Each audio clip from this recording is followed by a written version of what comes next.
Meron tayong iikutan ngayon, linggo. Wala akong pasok dapat. Eh kaso, nag-aalala ako dito sa inupahan nating parking. Sisipating ko lang sandali. Teka.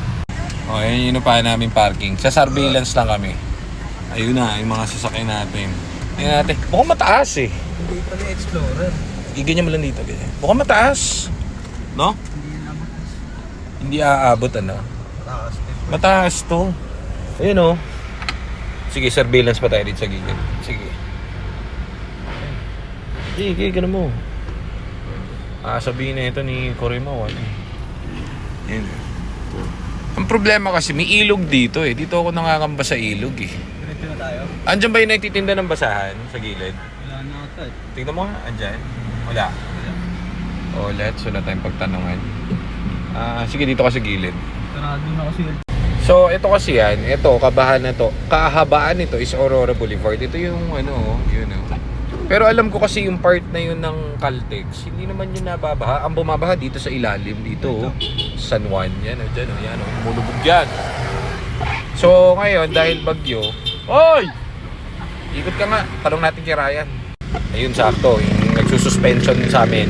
Tatanungin natin para magkaigi tayo. Para hindi ako nangangamba. Eh, ang plano ko kasi dyan, pagka yan eh, kunwari tumataas, eh wala, susugurin ko yan. Tapos iaangat ko yung mga sasakyan namin. Eh, dyan yung mga for pending natin na kotse. So, titignan ko kung nabaha. Tatanong natin dito sa expert. Eh, si Ryan Boyo, yan. Ray, ubo pa kami dyan sa Caltex. Yung Caltex, Oo. bumaba ba dyan? Hindi ba siya? Hindi, mataas yan.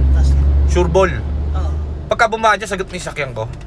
Basta kontakin mo kapag medyo... Kukontakin kita pagka pangit ng ilog. Sa ilog kasi tayo magbabase. 10 yun eh. Hindi, sige pagkano tulungan kita.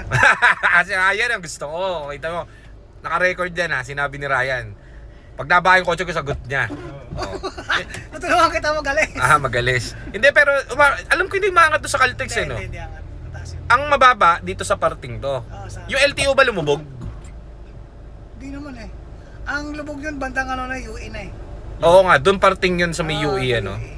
Ayos. O sige, Ray, thank you. Di ba gaano? Tapos na ba yung ginagawa mo dyan? Sa amin? Wala ka lang ano dito, unit. Tinatapos ko agad yan. Okay, sige, goods. O yan, si Ryan Boy, M7, hanapin nyo. Okay, thank you, Ray. Oo. yan. Tinta lang kita pag pangat yung ano. Sige, sige. O yan, binigyan na tayo ng ano, ng words of wisdom nung ni suspension boy. So, ano na ako, John? As is na ako. Ayos ba? Oo. Basta pag na naka-record na si Ryan eh. naka-record na, pagka nabahayang kotse, sagot ni Ryan. Wait yan si Ryan. Okay, so tara, pupunta na rin akong shop dahil nandito na rin ako, nag-grounds na rin ako dun sa kinuha namin parking dito sa kanto. So, ayan, thank you guys and mag-iingat kayo dun sa kahit anong kotse dala nyo, mag-iingat po tayo dahil malakas po ang bagyo talaga. So, matindi po itong bagyo to kasi dalawang patong na bagyo to eh. Kumbaga, nag-overlap yung dalawang bagyo. So, tingin ko, kawawa naman yung mga sa may bandang ano, coastline. So, maapektuhan sila. So, sana ano tayo, yung iba dyan lumikas na. Huwag na antayin na bumaha pa para hindi delikado dun sa pamilya nyo, sa mga bata. So, maging mapagmatsyag na lang tayo. And GTA Cars ulit, your trust,